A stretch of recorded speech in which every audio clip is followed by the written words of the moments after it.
కాంగ్రెస్ తెలంగాణ నుండి మన మధ్యలోకి వచ్చారు. వారిని వేదిక మీదకి ఆహ్వానిస్తున్నాం. చాలాసేపు నుండి వారు వచ్చి కూర్చున్నారు, దేవుని వాక్యం అంతా విన్నారు. సహోదరులు మన మధ్యలో ఉన్నారు, వారి ప్రేమతో మనం వేదిక మీద ఆహ్వానిస్తున్నాం. చెప్పలు కొడుతూ మనం ఆహ్వానిస్తాం.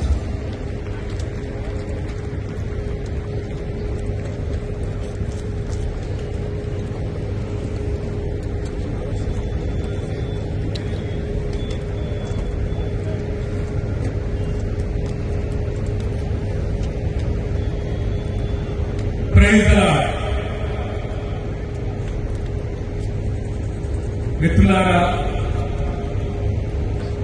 ఈ హోసన్న హోరు చూసిన తర్వాత నేను మాట్లాడడానికి ఏమీ లేదనిపించింది. నాకు first time ever my life నేను ఒక సామాన్యుడిగా జాన్ వెస్లీ గారి యొక్క ప్రసంగం ఒక రకమైన ఇన్స్పిరేషన్ తో విన్న పరిస్థితి. నాకు నిజంగా మాటలు రావట్లేదు. నేను ఒక ప్రకటన 2 నిమిషాలు చేసుకోవడానికి ఇక్కడికి వచ్చిన వాస్తవానికి 2 గంటలు కూర్చొని విన్నా. ఆ సంతృప్తి, ఆ సంతోషం చాలా గొప్పగా అనిపించింది నాకు. ఎందుకంటే ఆ లీడర్షిప్ లో ఉండే కన్విక్షన్, ఆ లీడర్షిప్ లో ఉండే ఆ పట్టుదల,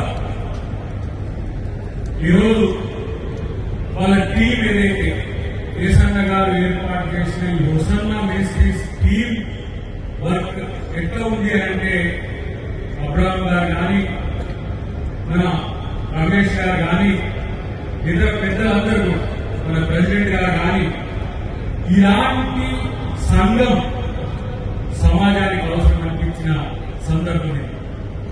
ఒక్క మాట మాత్రం వారంతా గట్టిగా చెప్పలేకపోయినా భారత సమాజానికి మనం చెప్పాల్సిన అవసరం ఉన్నది. ఈ రోజు భారత క్రైస్తవులందరూ కూడా భారతదేశపు ఆలోచనకు సరైన మార్గంలో ఉన్నారు. కొంతమంది మతాల మధ్యన చిచ్చు పెట్టి రాజకీయ లబ్ధి పొందాలనుకుంటున్న వాళ్ళారా, తస్మాత్ జాగ్రత్త. మేము కూడా బాధితులుగా ఈ రోజు క్రైస్తవానికి, క్రైస్తవ సంఘాలకు మద్దతుగా ఉంటామని చెప్పి ఈ సమావేశంగా నేను ప్రకటిస్తున్నాను. తెలంగాణ ముఖ్యమంత్రి గౌరవ రేవంత్ రెడ్డి గారు క్రైస్తవులే కాదు, హిందువులైనా, ముస్లింలైనా, బుద్ధిస్టులైనా, జైనులైనా అందరినీ సమానంగా చూసే ఒక పరిస్థితులు తెలంగాణలో తెచ్చుకున్నాం. మనం రాష్ట్రాలుగా విడిపోయినప్పటికీ కూడా తెలుగు ప్రజలందరం కూడా ప్రేమ వాత్సల్యంతో ఉంటున్న పరిస్థితి. గౌరవ ముఖ్యమంత్రి చంద్రబాబు నాయుడు గారు, మీరు కూడా మత సామరస్యానికి సహకరించాలని విజ్ఞప్తి చేస్తున్నారు. గౌరవ భారత ప్రధానమంత్రి గారు మోదీ గారు గత క్రిస్మస్ మీరు చర్చిలో జరుపుకోవడాన్ని క్రైస్తవ సమాజం కాదు, ప్రపంచం మొత్తం కూడా మిమ్మల్ని గౌరవించింది. మీ యొక్క మత సామరస్యాన్ని మనుషులుగా మనందరం కలిసి ఉన్నాం. అదే మమతను కొనసాగించాల్సిన బాధ్యత అతి పెద్ద భారతదేశం అని ఎందుకు చెప్తున్నారంటే 145 కోట్లు దాటి 150 కోట్ల వైపు ఈరోజు చైనాను మించిపోతున్న క్రమంలో మన దేశం వైపు ప్రపంచం చూస్తున్నది. నేను వారి యొక్క ప్రకటనలు నేను వింటున్నా. 2-3 మీటింగ్లకు నేను సీక్రెట్ గా కూడా పోయి ఉన్నా. నేను వచ్చినట్టు కూడా వారికి తెలియదు. జైరాబాద్లో కూడా నేను వినడానికే వెళ్ళినా. పిలుస్తున్నాడు ప్రభు కానీ కలుస్తలేడు. కారణం ఏంటంటే అలాంటి ఒక నిబద్ధతతో వాళ్ళు ఒక పనిని నిర్వర్తించడం మొదలు పెడితే అది పూర్తయ్యేంత వరకు వాళ్ళ టీం చేస్తున్న ఏదైతే ఆ కార్యక్రమంతో దానికి ఈ రోజు ప్రభు యొక్క దీవెనలు ఉన్నాయి.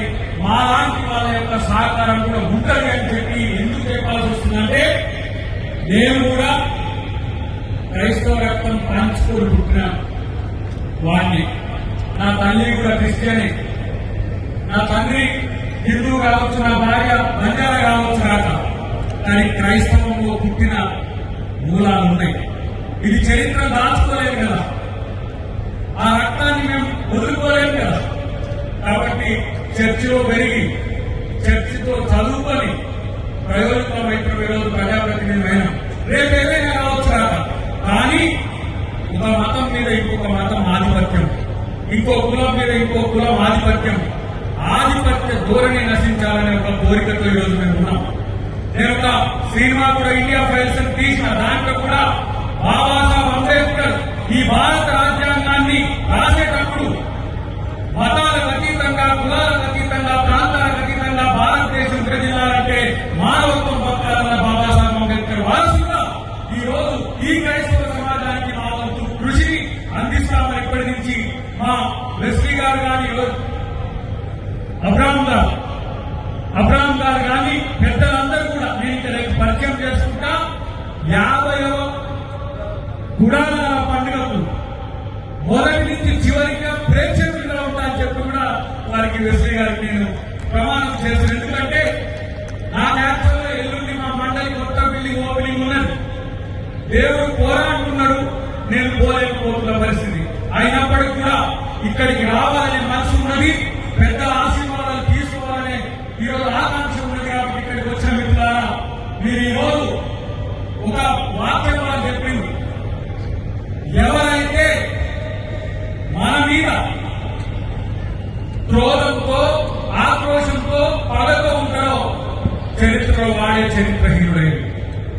కాబట్టి ఇదే ప్రేమ, ఇదే మానవత్వాన్ని మీరు కూడా ప్రకటించి ఈ రోజు ముందుకు పోవాల్సిన అవసరం ఉందని చెప్పి తెలియజేస్తూ, భవిష్యత్తులో అన్ని కార్యక్రమాలు వారితో కలిసి పాల్గొంటారని చెప్పి తెలియజేస్తూ, ప్రేమ హల్లెలూయా, హల్లెలూయా. ఇప్పుడు ఈ 2 పదాలను పెట్టి నా మిత్రులు మొత్తం క్లోజ్ చేస్తారు కావచ్చు రాక, అదే అన్ని మతాల దగ్గరికి పోయినప్పుడు ఇదే ప్రయత్నం చేస్తున్నాం. గతంలో నన్ను పాకిస్తాన్ ప్రేమికుడిగా క్లోజ్ చేసిన ఉన్నారు. ఇక్కడ ఉన్న మిత్రుడు డిప్యూటీ సీఎం కూడా నాకు ఒక కామెంట్ చేసే పరిస్థితి. మానవత్వానికి, విశ్వ మానవత్వానికి ఏ అడ్డు కూడా ఉండదు. ఏ మతాన్ని ఎవరైనా ప్రేమించవచ్చు, ఏ మతాన్ని ఎవరైనా స్వీకరించవచ్చు, ఏ మతాన్ని ఎవరైనా సేవించవచ్చు. ఇది